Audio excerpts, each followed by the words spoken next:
just saw the most creative, original, bizarre, unique, distinct, every positive word, adjective film of the year. Possibly my favorite. I'm not going to go that far. I don't know if it'll usurp Oppenheimer yet, but yes, I saw Poor Things. This is just once again instant, immediate reactions. I haven't been able to see it multiple times, do a deep dive, think about it for multiple days, sleep on it, do an analysis, all that stuff. Just immediate thoughts. Wow, this is amazing. This is Yorgos Lanthimos has just I don't know how he does it. I feel like he's just he's been building up to this moment in his whole career. This is his boldest film, his most creative. Just like the world that he builds here, it's it combines so many different things. It combines like Renaissance vibes. It has like sci-fi vibes. It has like space era vibes, 1930s vibes. I mean, the costume designer talked about it at the Q&A at the end. She mentioned all of those things. The costume design is incredible. Oh my goodness, the score is incredible. Like, oh my, I think it's my favorite score of the year. I think it is. It's just so amazing. Every technical aspect, the costume design is so good. The production design, the goddamn production design, people, the way they build this world is incredible. I haven't seen anything quite like this, which is why I start off calling it so unique, bizarre, because it is bizarre, but unique, creative, bold. Just visually, it is a treat. The cinematography is stunning. The visual effects, there's a surprising amount of visual effects, and they are perfectly integrated. There are some wacky animals I'm sure you've seen in the trailer, but Emma Stone, this is her best performance yet, guys.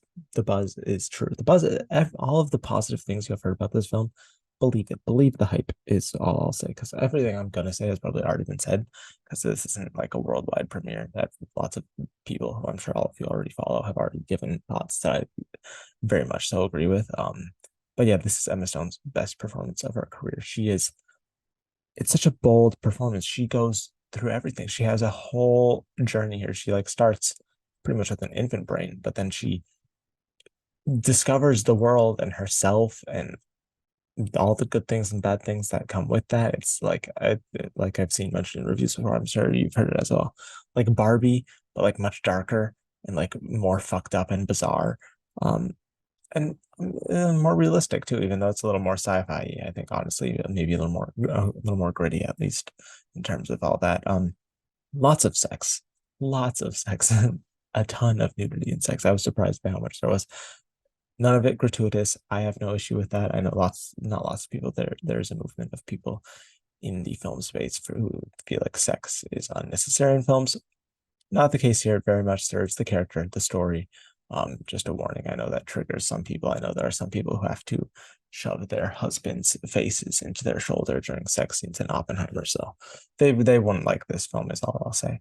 But Emma Stone's best performance yet. My favorite, poor Charles Melton had my favorite performance of the year title for like less than 24 hours because easily this is my favorite performance of the year. The boldest, bravest, most fearless, most wide ranging, incredible performance I've seen this year.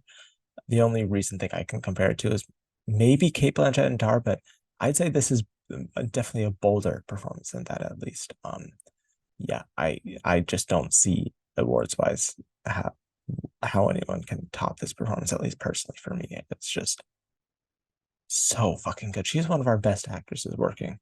And also, she's not just she is obviously the dramatic centerpiece of the film. Like all of the drama is centered around her character and her journey and her story. But she also, I believe, at least in my experience with the audience I was with, she gets the most laughs with her line delivery. I mean, obviously she's the character and actress who's in the film the most, but the way she delivers some of these lines and the line delivery is just impeccable comedic timing.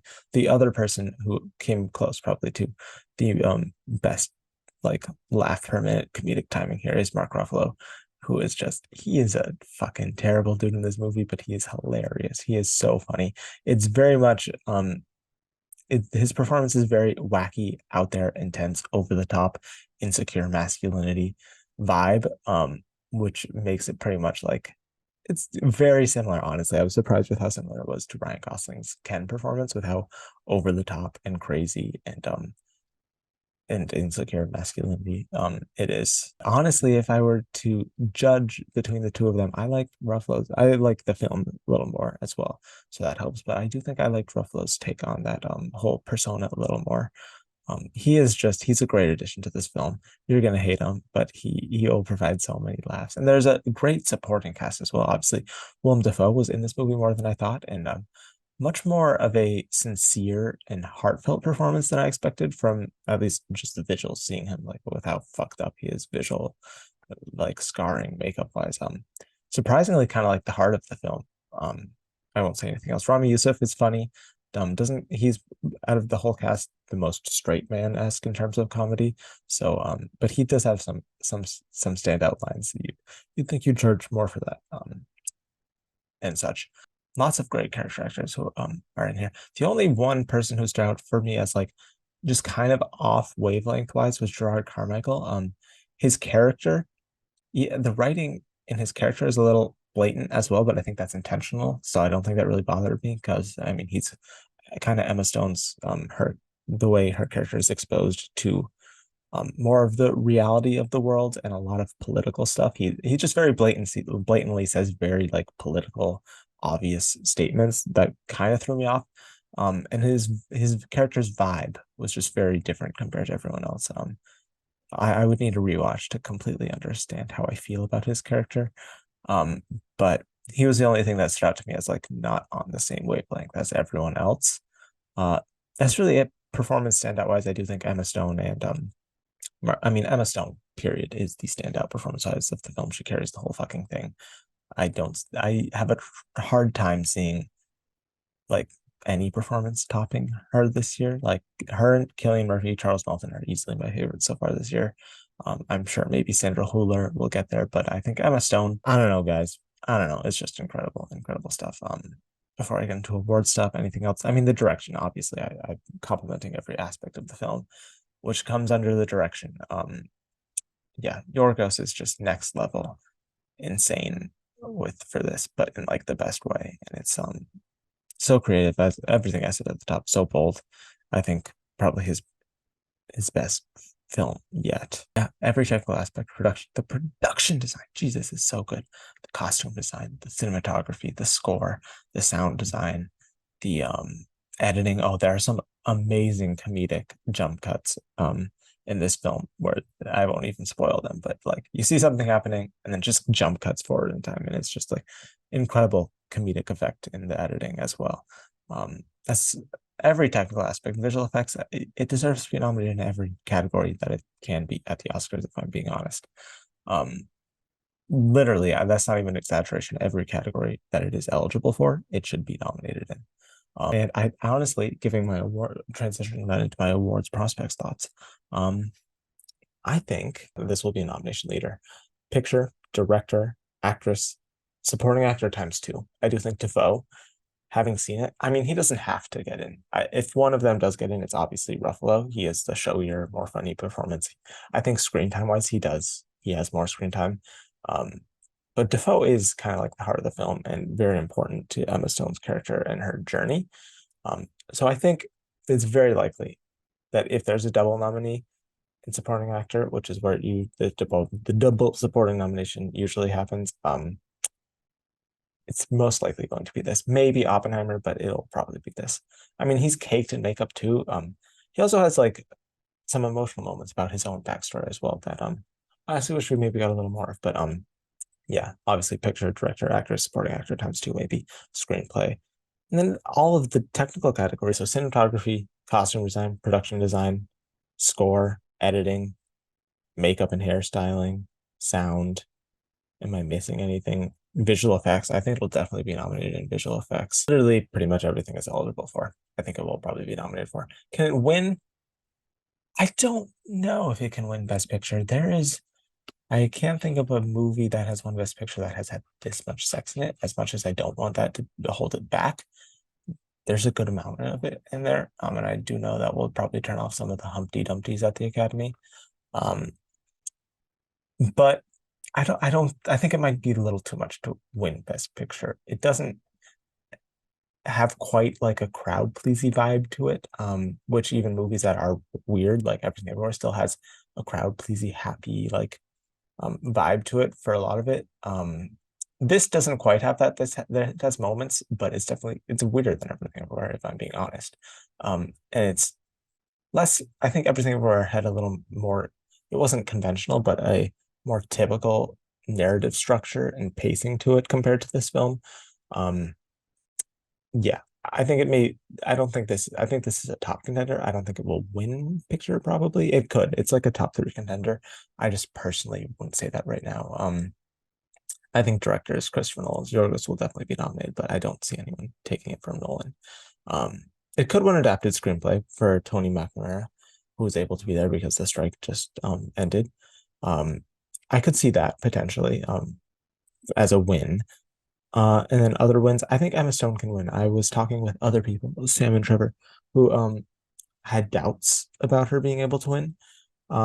They'd think she's a top contender still, but I don't see who else can challenge her, honestly. Lily Gladstone, I haven't seen the film, but from what I hear is probably more of a supporting performance than a lead performance. And she can still win. I just don't know, like maybe on in other years as a supporting performance with that narrative and with that performance could win. But this is like an amazing performance, and she is the entire film. Emma Stone is Poor Things in the same, and Killers of the Flower Moon, I think, is more Leo than it is Lily Gladstone. As much as I think they are campaigning it centered around Lily Gladstone, when I talk to people who have seen the film is Leonardo DiCaprio and maybe even Robert De Niro before it is Lily Gladstone, unfortunately. So she can still win. I just think Emma Stone, this is a tour de force that I I just can't see. Maybe Mulligan, but I don't know about that. I'll see it Monday. I'll have seen both performances by then. I'd have trouble seeing Mulligan in that film topping this performance, and I have trouble seeing that film being as strong as Poor Things is overall. Anatomy of a Fall, I'm sure Holder gives a great performance. I don't think that they're going to be bold enough to give her the win. And I don't think enough people will probably have seen it or love it. For it to be a top contender for her to end up winning. Then who else would win? I'm not doing enough betting anymore, guys. I'm sorry, I'm off that train. Um, Natalie Portman's not going to win. I can't even think of Fantasia Barrino. I think the nomination they consider the win for her. Um, she could potentially win though if that movie's huge. It's a huge performance. So potentially, but that late I think the movie will be a contender, but I don't know if it can top this. I'm rambling. But yeah, I think Emma Stone can definitely win. I think it can win a few texts too. I think it would win production design. I'm sorry, Barbie, but this production design is just next level incredible.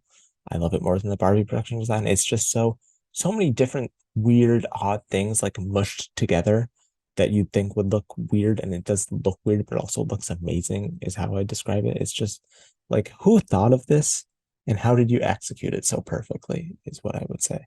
Um, the costume design is also incredible, but I would still probably lean towards Barbie in terms of that win. But it could maybe win cinematography. I don't think so though. If it does end up being a huge picture contender, maybe editing. There's some great editing within here, but I don't. I think that's Oppenheimer's as well because Oppenheimer's got sound. But yeah, I think those are the main ones that could win. Emma Stone. Um, I don't think Mark Ruffalo could win. I think him and Ryan Gosling are honestly going to split votes if they both get nominated because they're two very similar performances, and I think it'll just come down to which movie you like more in terms of who you vote for. If you are going to lean towards a silly, goofier performance, uh, I think that will split votes and probably give RDJ the win is what I would guess in that category. And then yeah, so Emma Stone can win. Screenplay could maybe win. Production design. That's really all I can see for like strong contenders in September at the Oscars right now. But yeah, this is just such an amazing film. Watching Emma Stone and her performance like go from this like wonderful naivete of like a child, very childlike. And as these men in her life, honestly, take away that joy and wonder and um, innocence and pureness from her, um, she just nails that whole performance. And I am obsessing over it. I'm still not over it. I'm just thinking about it 24/7. Um, Favorite performance of the year. maybe my favorite movie of the year. We'll have to see. I'm not gonna declare it that soon after, like 3 hours after I've seen the movie. But it's looking pretty good. It's looking pretty good, if I'm being honest. So yeah, those are my initial thoughts. I rambled. These are supposed to be short videos, but they're not, I guess. My bad. I've got Maestro, I've got All the Strangers, and maybe Hitman left on my NIF list. All the Strangers will be tomorrow, Maestro the following day, Hitman the following day after that. So yeah, if you want to stay up to date with my NIF adventures and my thoughts on these films, subscribe, like the video, comment your thoughts on this film down below. Like, whoo, whoo, you guys are in for a treat. You guys are really in for a treat. I keep saying it, but like, wow. Wow. Okay, thank you all for watching, and see you whenever the next video comes out.